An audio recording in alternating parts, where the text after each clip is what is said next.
بسم الله الرحمن الرحيم. ويل للمطففين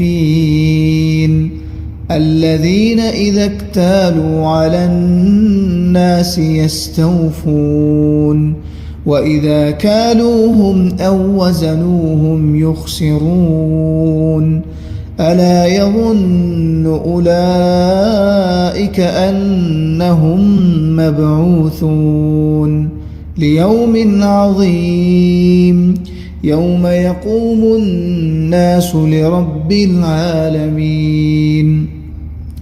كلا إن كتاب الفجار لفي سجين وما أدراك ما سجين كتاب مرقوم.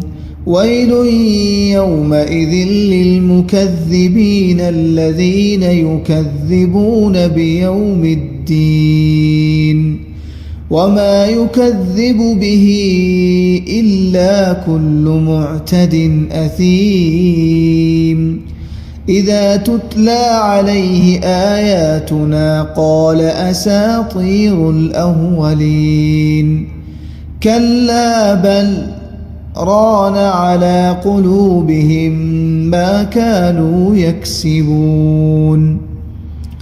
كلا إنهم عن ربهم يومئذ لمحجوبون ثم إنهم لصالو الجحيم ثم يقال هذا الذي كنتم به تكذبون.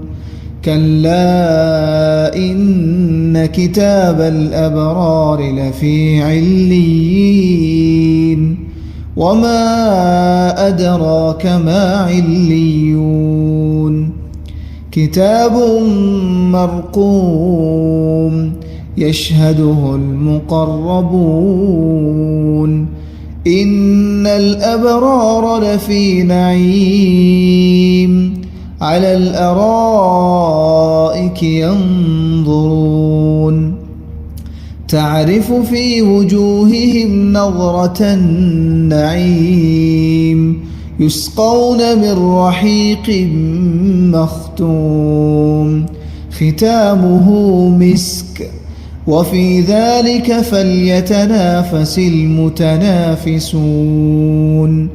ومزاجه من تسنيم عينا يشرب بها المقربون إن الذين أجرموا كانوا من الذين آمنوا يضحكون وإذا مروا بهم يتغامزون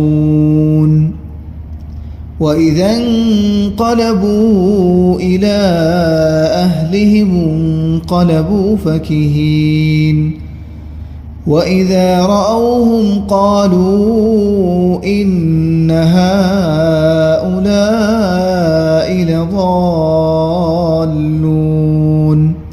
وما أرسلوا عليهم حافظين فاليوم الذين آمنوا من الكفار يضحكون على الأرائك ينظرون هل ثوب الكفار ما كانوا يفعلون.